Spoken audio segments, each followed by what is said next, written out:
Sun newspaper, and here it is. New Year's at Wahey, a champagne cork going off, or is it Prosecco? 450 quid off national insurance, £18 a week rise in the state pension, and duty frozen on all your party booze. The Sun says he's increased pensions, slashed taxes for the self-employed, and frozen booze duty, but the overall tax burden is still on course to hit a post-World War II record.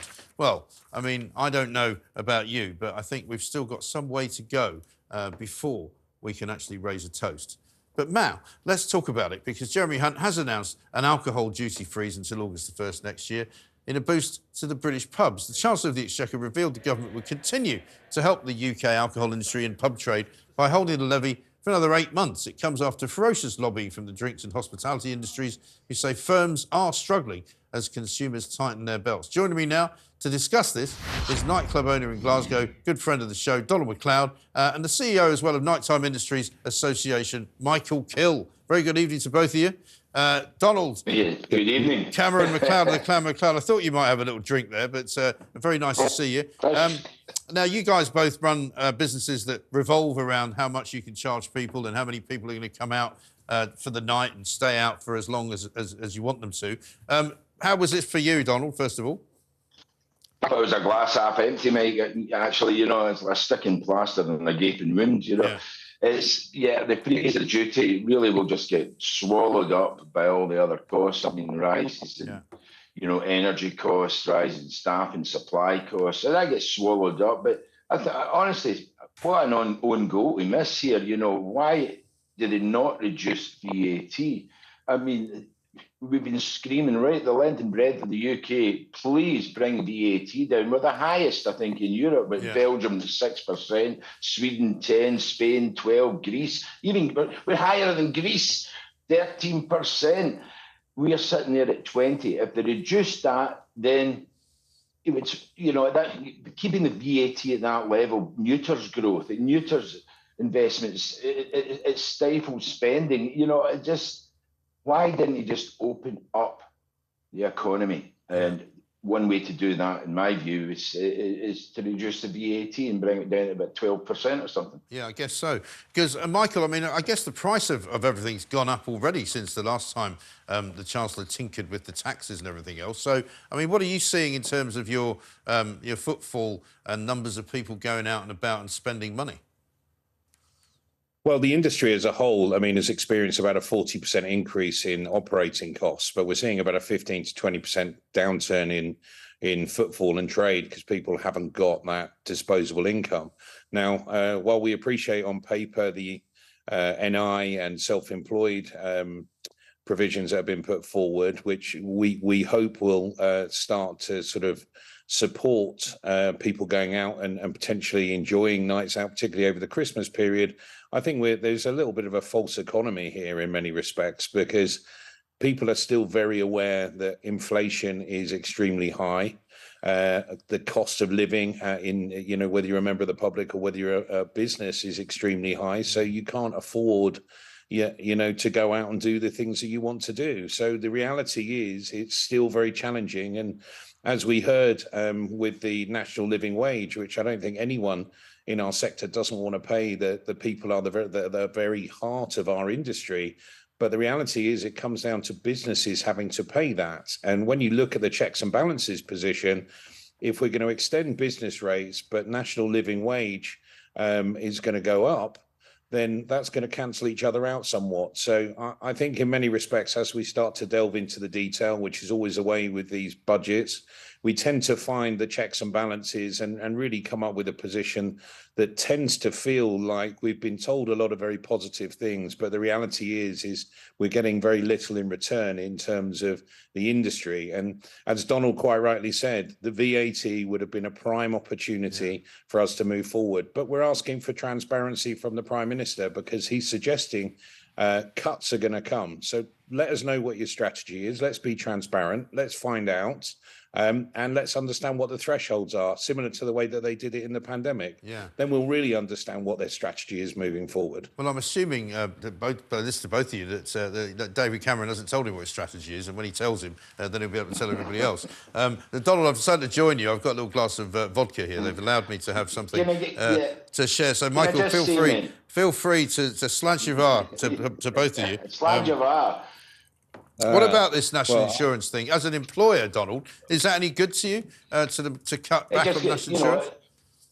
That just gets swallowed up, doesn't it? I mean, by the rising costs. One thing that we're really annoyed about up here in Scotland is like 75% rate relief is fantastic for small businesses in England and Wales, but we're not getting it, not yet. We didn't get the last two decreases that came through England and Wales. Scottish government said no and decided to put that money somewhere else, like, wage increases for nurses or teachers or whoever was striking at the time seemed to get it. Right. But we didn't, the hospitality sector didn't, and we are desperate for that. I mean, our costs are going through the roof. The footfall's fallen off a cliff. We have the, as we said, as you know, LEZ coming in, and there's just nothing there for us for small businesses in Scotland, and the Scottish government really need to react to this and not just, pull party politics. They have to go with the flow, in my view, and help the Scottish businesses, and they're not doing so at the moment. Right. And Michael, you and I have spoken before about, the incredible kind of roadworthiness, for want of a better word, of a lot of the businesses in your neck of the woods, in your industry. Nighttime economy businesses. People still want to go out and enjoy themselves. But I don't know that many people, and I'm not hearing from that many people who are thinking of splashing out over Christmas or splashing out this year because finally they've got a bit more money in their pocket.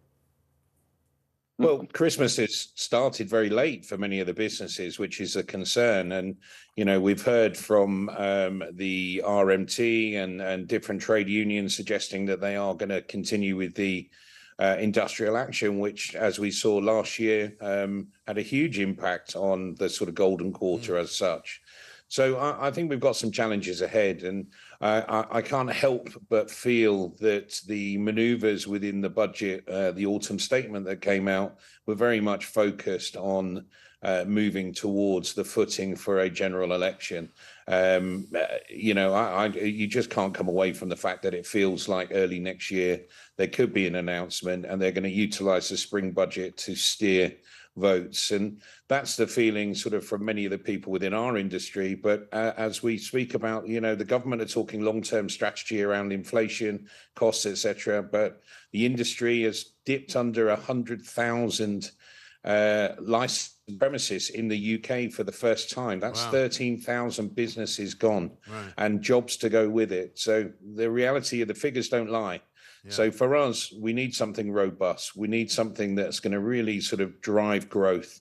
And VAT is that opportunity. It's going to give them, many of the people, some ceiling space to actually, draw down and reinvest. I mean, even the investment strategy that's been put forward. I mean, no SME businesses have got the money to invest in infrastructure, even with the cash, the thresholds on tax. So this is a large business relief scheme. So for me, much of it is, and we're still looking through it, is a false economy, and it's about checks and balances, which is a similar scenario that we saw in the spring budget and previous budgets from the current government. Yeah. And Donald, as far as your business goes, I mean, are you still having trouble hiring people? We keep hearing that we must have all these immigrants coming in because we need, low-paid workers. There's a lot of people not working in this country, so those jobs need to be filled. What's the situation where you are? Well, there's no shortage of people probably wanting to work, but public transport's a disgrace in Scotland. So them coming in, especially into Glasgow, and getting home safely, that is a challenge. Right. There's not enough taxis, there's not enough buses. So, we're okay as a business. I'm okay. People want to work at the garage and cat house, but across the town, the town is dead, mate, midweek. And even the weekends, it's now impacting in the weekends. So there's not that many shifts out there for a lot of people to give out. So it's really, it's a cycle of doom at the moment, and we need to be able to pull ourselves out of it. And hence, that's why I'm saying about the business rates relief. That has to be passed on in Scotland. It hasn't before. And VAT, bringing that down would encourage spending. And hopefully the council in Glasgow and government in Scotland would then look at their LEZ plans or congestion charge plans and try and build business back up, bring public transport back to the fore. They aren't doing that at the moment. And so, as I said, the whiskey industry is, obviously delighted. They were expecting huge rises, so there's a wee dram to them. But for the rest of us, there's not a lot to celebrate here. No, there's not. And is there going to be a Hogmanay celebration in Edinburgh this year? Because you never know with the SNP. They occasionally cancel it, don't they? Well, apparently there is, but there'll be no fireworks, and I think they've decimated the numbers that used to be. They're really trying to stop us partying up here, but there'll be fireworks and bangers at MacLeod's house, and I was going to say, certainly there'll be a few drinks going, as you know. Yes, absolutely, as I've known to my cost on many an occasion. Thank you very much.